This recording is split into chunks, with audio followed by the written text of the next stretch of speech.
Tutorials friends आज again हम काफी most important maths का lecture video लेकर आए हो इसमें हम पढ़ने वाले हमारे 8th स्टैंडर्ड के मैथ्स सब्जेक्ट का एक न्यू चैप्टर एक फ्रेश चैप्टर आपके लिए शुरुआत करने जा रहे हैं दोस्तों जिसका नाम है chapter number 12 equations in one variable. आज हम इस पर्टिकुलर चैप्टर की शुरुआत करेंगे। पहला लेक्चर होने वाला है आज का जो कि अगेन बहुत ही इंपॉर्टेंट लेक्चर वीडियो होने वाला है। तो दोस्तों जैसे कि आपको पता है कि इसके पहले जस्ट हमारा जो चैप्टर वो हमने खत्म किया था आज नया चैप्टर है equation in one variable chapter का नाम है दोस्तों और ये आज का पहला लेक्चर है। तो कंसेप्चुअल लेक्चर होने वाला है। आज से आप देखिएगा बेसिक चीजें आज बताऊंगा। पहला लेक्चर है शॉर्ट ही रखूंगा कोशिश करूंगा एकदम बेसिक चीजें ऐसे बताऊंगा ताकि आपको हर एक चीज जो है वो इजीली क्लियर हो सके। ठीक है दोस्तों तो शुरुआत करते हैं आज के इस लेक्चर की। सबसे पहली बात that is our chapter name is equations in one variable यानी कुछ ऐसे इक्वेशन होते हैं जिसमें सिर्फ एक वेरिएबल होता है। जैसे कि अगर एग्जांपल में लिख के दिखाऊं कि लेट्स सपोज 3x 4 8 ये समझ लो आपको एक इक्वेशन मैंने लिख दिया। अब इक्वेशंस का मतलब आपको पता ही दैट इज कोई भी इक्वेशंस जब भी कोई मैथमेटिकल ऑपरेशन यानी प्लस माइनस मल्टीप्लाई डिवाइड जब कोई भी वेरिएबल के साथ लिखे होते हैं तो उसको हम लोग इक्वेशन बोलते हैं। जैसे कि यहाँ पे आपको x दिख रहा है तो यहाँ पे आपको सिर्फ एक ही वेरिएबल दिखाई देगा जो कि है x और कोई भी वेरिएबल दिखाई दे रहा है सिर्फ और सिर्फ x दिखाई देगा। हो सकता है x दो तीन बार दिखाई दे लेकिन है तो एक ही वेरिएबल y तो नहीं है z तो नहीं है यानी कि एक ही टाइप का वेरिएबल आपको जो दिखाई देता है एक इक्वेशंस के अंदर उसी को हम लोग बोलते हैं दैट इज इक्वेशंस। आपल्यावर जे एग्जांपल आपल्याला दिले ते ऑलरेडी स्क्रीनवरती आपण वाचले की x 4 बरोबर 8। आता या इक्वेशनला ज्यावेळेस आपण सॉल्व करणार नक्की सॉल्व करायचं म्हणजे नक्की कोणी सांगितलं काय करायचं ते सोडवायचं ठीक आहे तर सोडवायचं म्हणजे नक्की काय करायचं तर लक्षात घ्या जेव्हा तुमच्याकडे इक्वेशन दिलंय तुमच्या इक्वेशन मध्ये ही झाली तुमच्या इक्वेशनची कोणती बाजू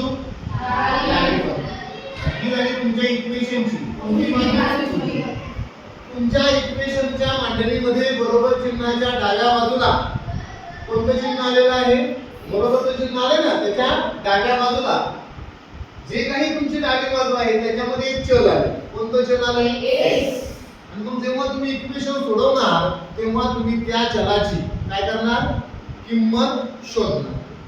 कोणती किंमत त्या x या चलाच्या जागी आपण घेतली पाहिजे ज्यानं आपल्या समीकरणाची डावी बाजू आणि उजवी बाजू काय होईल सारखी।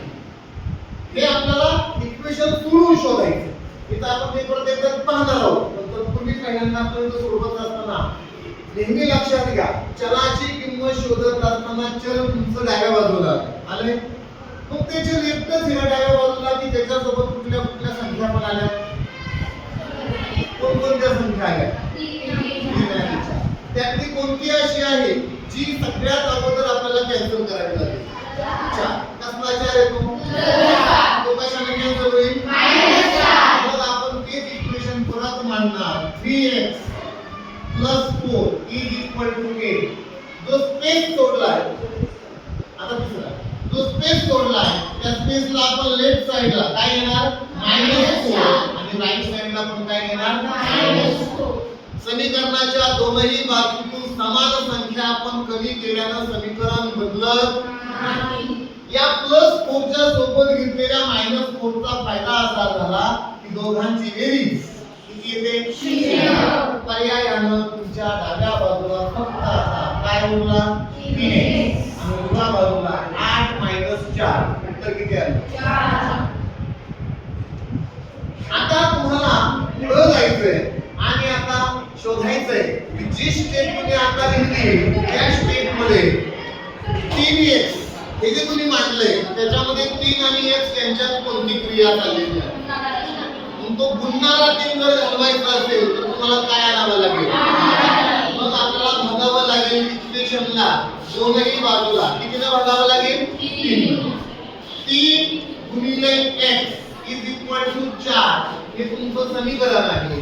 तुम्ही लेफ्टला पण भागिले 3 आणि राईटला पण काय असला भागिले 3 3 ला 3 काय झाला कॅन्सल पर्यायानं आता फक्त उरलाय काय x त्याची किंमत किती आली 4/3 x बरोबर 4/3 हे तुमचं उत्तर आहे। आणि मग आपण असं लिहू शकतो की समीकरणाची जी उकल आहे उकल बरोबर 4/3 उकल म्हणजे तुमच्या वापरलेल्या चलाची कोणती किंमत येईल ती शोधणे आणि ती आपण शोधलेली आहे. आता आपण एक एक्झाम्पल पाहूया. हमारा जो इक्वेशन है उसे एक ही वेरिएबल उसके अंदर आता है. अब कुछ एग्जांपल्स में आपको थोड़ा थोड़ा जो है आपको सॉल्व करने की कोशिश कर रहा हूं ताकि आपको थोड़ा सा रिमाइंड हो जाए. और सब आपने सेवन में भी पढ़ा है, ठीक है, कि किस तरह से हम लोग कोई भी इक्वेशंस का वैल्यू जो है वो निकाल सकते हैं. ये सब चीजें हमने ऑलरेडी डिस्कस किया है दोस्तों. एंड उम्मीद करता हूं कि आपने साथियों में जब अच्छे से पढ़ाई की होगी तो आपको ये जो है बिल्कुल ही डिफिकल्ट नहीं लगेगा, बहुत ज्यादा सिंपल लगेगा. ठीक है, तो ध्यान से देखिएगा, हर एक चीज आपको क्लियर हो जाएगा. ठीक है, लेट्स स्टार्ट. ओके, जैसे एक एग्जांपल मैं लेता हूं. फॉर एग्जांपल, ठीक है, x plus 4 is equal to 10. यहाँ पे आपको एक एग्जांपल में दिखाने की कोशिश कर रहा हूं कि x plus 4 जो है आपका क्या है, 10 के बराबर है. ठीक है ना, x plus. आता हे दोन्ही पण समजू शकता तुम्ही. x एकदम सोप्या पद्धतीचे इक्वेशन आहे की x plus 4 जर केले की किती येतात 10. कोणती शोधा. किती मध्ये 4 मिळवल्यावर 10 होतात. म्हणजे x ची व्हॅल्यू किती येणार 6. पण आपण ते इक्वेशन कसं सोडवणार आणि इक्वेशन सोडून त्याचं उत्तर कसं येते पहा. x plus 4 जो है इसके बराबर है, 10 के बराबर है. तो अगर मुझे x का वैल्यू निकालना है, क्योंकि देखो इक्वेशन से वर्क वेरिएबल का मतलब यही होता है कि हमें जो है वेरिएबल्स का वैल्यू जो है वो निकालना होता है, कैलकुलेट करना होता है. तो in order to calculate this equations आप देखो अगर ध्यान से तो आपका जो x का जो वैल्यू है वो मिल जाएगा आपको. तो x will be equal to 10 minus 4 जाएगा. कैसे किया हमने ये चीज कि x आपने इधर देखा ये 10 त्यांनी केलेली स्टेप आणि आपण केलेली स्टेप याचा फरक पण तुम्हाला कळला पाहिजे. इक्वल के ये साइड था तो मैंने इक्वल के ये साइड करे. कुठे गेला तो 4 कुठून आला. आपण तर दोनदा 4 लिहिला होता. त्यांनी एकदाच लिहिलाय. पण तुम्ही एक गोष्ट नोटीस करा, त्यांनी जो 4 मायनस लिहिला तो ऑलरेडी इथे असताना लेफ्ट साइडला आहे आणि लेफ्ट साइडला असताना लेफ्ट साइडला असताना तो प्लस 4 आहे. लेफ्ट ला असताना तो कोण आहे प्लस 4. तो तुम्हाला नको आहे कारण तुम्हाला किंमत कोणाची शोधायची. कुठे ना बोलणार कोणाची x ची. मग x च्या सोबत कोण आलाय आता तो जर अपोजिट साइडला गेला तर तो काय होणार मायनस 4. म्हणजे जर लेफ्टचा एखादा अंक इकडे असताना प्लस असेल तर तिकडे गेल्यावर काय होतो मायनस. आणि तसं न करता आपण काय केले दोन्ही बाजूला सेम संख्या मायनस x को मैंने एक साइड रखा, नंबर को मैंने एक साइड रख दिया. तो क्या हो जाएगा x will be equal to 10 minus 4. तो आपका आंसर मिल जाएगा यहाँ से x will be equal to 10 minus 4 होता है 6. तो इस प्रकार आप आंसर जो है निकाल सकते हैं. और ओके, आता इक्वेशन सगळ्यांच्या लक्षात आली.